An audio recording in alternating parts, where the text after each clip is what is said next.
I stopped college to become a triathlon junkie when the sport was just starting out. In 1980 was my first triathlon, and fell in love with the sport straight away. And then it became professional in '82. I raced as a pro from '82 to '95, and been a coach and an age grouper ever since.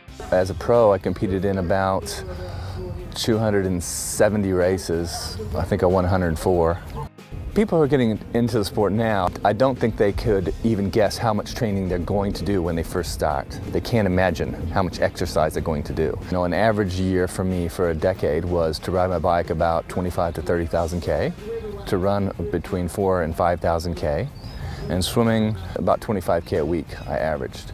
They don't look into getting their structure and their technique analyzed, and I think that would be a good first step.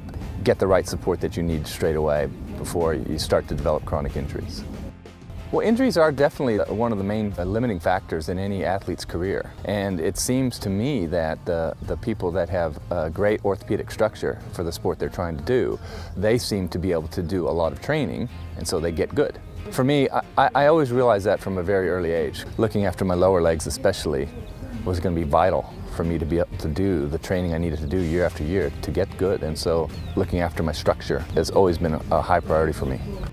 I started using Formthotics in 1989. It was about arriving at something that was light, flexible, allowed my lower legs to work as they should. I've always been quite a big pronator. I have quite a large roll from one side to the other, and so trying to limit the damage that causes, you know, running 80 to 100 K a week, week after week, control the amount of motion in my foot as I ran. I wear my Formthotics in all my shoes, including my dress shoes. Recently I'm running in Hoka's because they're cushiest. As long as I have good support from my Formthotics, it doesn't seem to matter what shoes I use. I've got some cycle races coming up, half Ironman in Wanaka in the middle of January, perhaps Ironman New Zealand. I just came off the 5 Passes Tour, which was a fabulous tour of South Island, New Zealand. In June, the Comrades Marathon in South Africa. 10 years from now, I definitely still want to be taking part in events, finding challenges. I'm a physical guy, and I enjoy physical challenge.